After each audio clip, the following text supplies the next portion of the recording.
Kan ndak kerapek bagak dan mereka ndak kerapek bagak dan lekot dia lah. Engkau mati je nya. Mereka kerapek palo je nya. Ndak gaduh gitu dah. Mencimi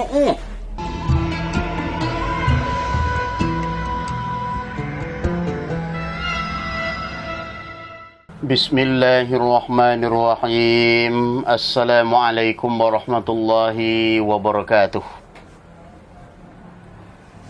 Alhamdulillahirabbil alamin. Ar-Rahmanir-Rahim. Maliki yaumiddin. Bapak Ketua MUI Provinsi Sumatera Barat, Bapak Gus Rizal Gazahar LCMA. Kemudian Ketua Tarbiyah Islamiyah Sumatera Barat, Ketua Muhammadiyah Sumatera Barat, kemudian Pratau Pinang kasadonya di masa Jobrado, termasuk Pak Prabowo dan keluarga, semoga dipanjangkan umur, rezeki murah, padi menjadi hari pengujian anak banyak. Kemudian Bapak Yusuf Kala, sama kita hormati. Kemudian Bapak Sandiaga Uno, semoga dipanjangkan umur. Kemudian para mujahid kita yang pencari kebenaran dan pencari kejujuran. Saudara kita nambarangke ke Jakarta itu kan mencari kebenaran, mencari kejujuran. Kenapa timbul firasat? Kenapa timbul keinginan? Kenapa timbul kemauan? Dengan tanpa diperintahkan, tanpa embel-embel lain, melainkan hanya mencari sebuah kejujuran, melainkan hanya mencari sebuah kebenaran. Kenapa timbul itu?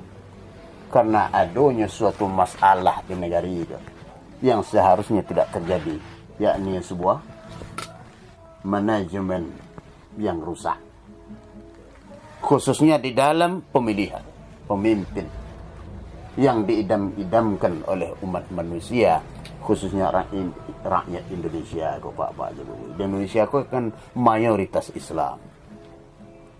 Jadi ketika sebuah kebobrokan pemilihan kepemimpinan rusak, ketika sebuah kecurangan pemilihan pemimpin itu rusak dan dinodai, tidak sesuai dengan hati nurani manusia, tidak sesuai dengan hati nurani masyarakat berbangsa dan bernegara, itu adalah sebuah masalah. Dan itu harus dihabiskan itu. Laika selesai masalah itu cuma dicaliak-caliak saja, cuma dibiar-biar saja, cuma dilengah-lengahkan saja. Tidak. Jadi kita berterima kasih kepada saudara kita yang lah ikut berjuang di dalam untuk mencari sebuah kebenaran, mencari sebuah kejujuran yang semestinya dilakukan oleh para petinggi-petinggi kita, ya, untuk menuju sebuah manajemen yang diridai oleh Allah Subhanahu wa taala. Kita tidak akan mengharapkan si A menjadi presiden. Kita tidak akan mengharapkan si B menjadi presiden. Kamu tahu itu? Baik si A jadi presiden jadi, si B jadi presiden jadi, tetapi dengan kejujuran dan kebenaran yang diridai oleh Allah Subhanahu wa taala. Tapi kalau si B jadi presiden tetapi di atas kecurangan, di atas kebohongan dan di atas kebobrokan yang tidak selesai, ini adalah sebuah masalah yang akan menjadi penyakit di tengah-tengah masyarakat gitu. Jadi Pak Ibu yang hormati, di masa Jobrado baik dan di Suruh itu, termasuk Ona Sutra Haji Roma Irama, Bapak Buya Renol yang Ray di Panti Asuhan Nur Ilahi, ya. Kemudian Altis Maidal dan Ibu Hajah Gilbi beserta Tante Ira. Kemudian Nazla Maisyarah Anjan di Steba, termasuk Ibu Chan, Pak Chan, Pak Urchan. Ini 3 tuh. Kemudian Bu Guru kita Bapak Amirwan MA beserta Bapak Rian beserta Ibu Mit, mudah-mudahan sehat-sehat saja. kemudian seluruh warga masyarakat nan di Papua, ya, nan di Papua kesadonyo yang melaksanakan ibadah puasa Ramadan, kemudian perantau-perantau kita yang berada di kutub, ya, kuat nan tinggal di kutub bagaimana tahu, ya nak, nanti tinggal di Eropa, Tibet, Laos, Basara Tojo, Palestina. Di Palestina agak beda pula jawab pak ibu kalau awak di Indonesia. Demonstrasi yang terjadi menuntut kebenaran dan kejujuran sebuah pilpres. Kalau di Palestina dan Israel selama puluhan tahun ibu bapak dan hormati, ya, mereka itu memperjuangkan, mempertahankan akidah di dalam gua. Mana balik itu, Pak? Kalau awak di Indonesia untuk mempertahankan sebuah kejujuran dan kebenaran yang harus timbul ketika sebuah pemilihan umara, pemimpin kita. Di Palestina puluhan tahun mereka itu memperjuangkan akidah. Kalau mati di dalam memperjuangkan akidah, jihad. Mati dalam memperjuangkan kebenaran dan kejujuran, jihad. Jihad kok banyak macamnya pak ibu. Tapi kalau mati di dalam mempertahankan kemunafikan, kekafiran, kebatilan dan lain sebagainya, itu mati konyol. Nah, Pak? Lain la panggil aku si Jablain, lain la panggil aku si Kulain, tang lain ni pak je bubu mati konyol kan tak? Ambo sendiri pun tak tahu ni mati konyol pak je. Kullu nafsin za'iqatul maut, setiap yang bernyawa itu akan merasakan mati, tapi jangan mati konyol. Kau dapat awak, ya, wala tamutunna illa wa antum muslimun, dan jangan kamu mati kecuali dalam keadaan Islam. Itu kau dapat. Kita berdoa untuk buya kita almarhum Ustaz Arifin Ilham, Al-Fatihah untuk beliau kita kirimkan. Kita doakan sehabis solat, di mana waktu yang ada, kesempatan yang ada, semoga dilapangkan kubur beliau, diberikan kenyamanan, diterima di sisi Allah SWT. Amin amin ya rabbal alamin. Diwafatkan para ulama, berarti Allah Subhanahu wa taala, salah satu ulama kita diwafatkan Allah Subhanahu wa taala. Jangan sampai itu pertanda ilmu lah mulai diangkat oleh Allah Subhanahu wa taala ke langit. Hati-hati kita pak ibu. Ulama kalau lah diwafatkan Allah syekh pak ibu, itu ilmu lah mulai diangkat kata. Hati-hati kita. Jangan bertahan juga dengan kebodohan awak. Jangan bertahan juga dengan kelalaian awak. Jangan bertahan juga dengan keterlenaan awak terhadap dunia dan lain sebagainya. Oh, katulah berjalan je, Pak. Perbanyaklah belajar, tingkatkanlah ilmu, tingkatkanlah keimanan kita kepada Allah. Mumbang jatuh, kalapo jatuh, nang gadang mati, nang ketik mati, nang tuo mati, nang uo mati, oni mati, pak adang, acu, pak tek, pak ngah. Unyang kesadonyo, di sana kita kesadonyo, jangan dianggap diri awak kau hidup selamanya kan tak. Iwafan dan hormati. Kemudian kita fokus kepada Lailatul Qadar. Itu Lailatul Qadar. Lailatul Qadar itu malam yang ditentukan oleh Allah Subhanahu wa taala. Yang turun di malam Lailatul Qadar itu malaikat. Ya. Tanazzalul malaikatu war-ruh, dan roh fiha biizni rabbihim min kulli amr. Turunnya malaikat dan roh itu Pak Ibu dan Bapak itu dengan izin Allah, biizni rabbihim min kulli amr. Nah,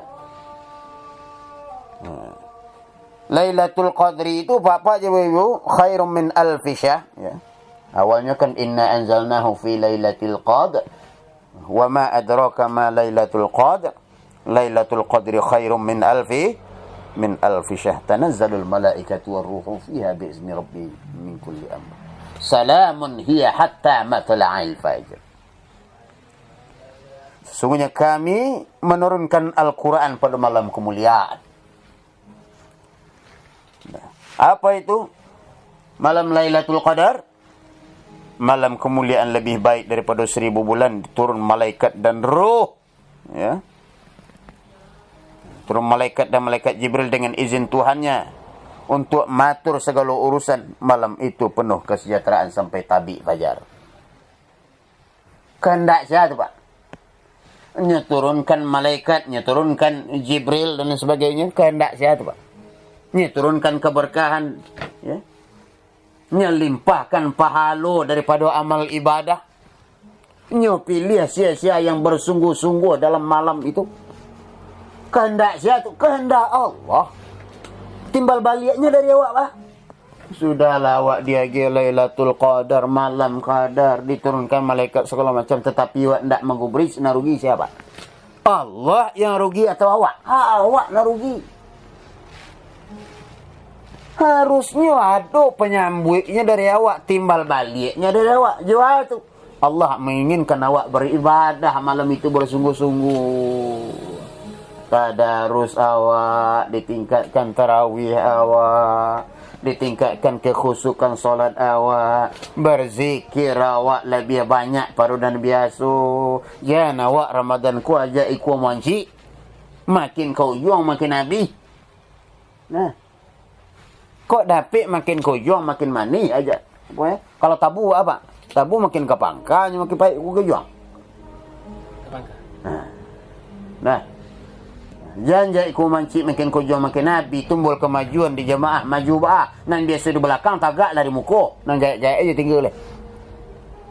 Lailatul Qadar lebih baik daripada 1000 bulan. Latar belakangnya Nabi Muhammad sedih. Umat-umat dulu zaman Nabi Musa, Nabi Ibrahim umur panjang-panjang. Jadi banyak kesempatan untuk beramal dan beribadah kepada Allah. Sedangkan umat ambo, ya Allah, umurnya pendek-pendek 60-70 tahun lah out. Baca rohnya. Ditentukan malam Lailatul Qadar semalam beramal beribadah bersungguh kepada Allah. Kalau dipilih oleh Allah, lebih baik daripada 1000 bulan, Bapak. Alun jadi mati le, tetapi amal ibadah aku lah disamakan dengan seumur hidup awak 80 tahun lebih. 1000 bulan. Lebih kurang berapa tahun tu, Pak? 1000 bulan tu. Ya dah 80 tahun, Pak. 83. Hitung salah dapat sekarang. 1000 bulan tu berapa tahun? Itulah bandingannya. Jadi walaupun pendek bana umur awak, tetapi dibandingkan Allah, diaji keseimbangan Allah, diimbangkan oleh Allah ibadah awak tu dengan 1000 bulan lah. Tapi ya batu-batu, Pak. Nah, beramal dan beribadah ya batu-batu lillahi ta'ala. Jangan karena dek Lailatul Qadar, jangan karena dek pahala, jangan karena dek aroinya etan segala macam, lillahi ta'ala. Itu negara jiwa manusia aku, Pak. Awak aku kan manusia yang lemah, aku banyak kekurangan. Oh, dan ndak kata tarawih, ndak kada pek bagir dan Lailatul Qadar. Ndak kada pek bagir dan kurnia Allah tu. Ndak kada pek bagir dan pahala tu. Tu siapa tu? Orang nak mati di angan ah. Kok dapik jangan mati awak di angan-angan. Awak buktikan Lailatul Qadar kata Allah disambut awak dengan ibadah. Tingkatkan ibadah awak. Kau ndak kena pek bagai dan mereka ndak kena pek bagai dan lekot dah. Engkau mati je nya. Ndak kena pek palo je nya. Ndak kado kita dah. Mencimee. Siapa orang yang mencimee itu? Orang yang membangkang kepada Allah, yang membangkang kepada Allah. Ndak namo mengakui akan keberadaan Allah.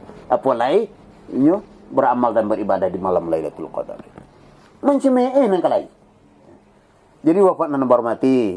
Mudah-mudahan kita menjadi orang yang gayung basambui kato bajawab. Lailatul Qadar yang diturunkan Allah dengan menurunkan malaikat, keberkahan, pahala dan lain sebagainya. Kita sambut dengan amal ibadah. Aduh sambuitnya dari awak. Jangan dipabiakan saja, jangan disia-siakan itu.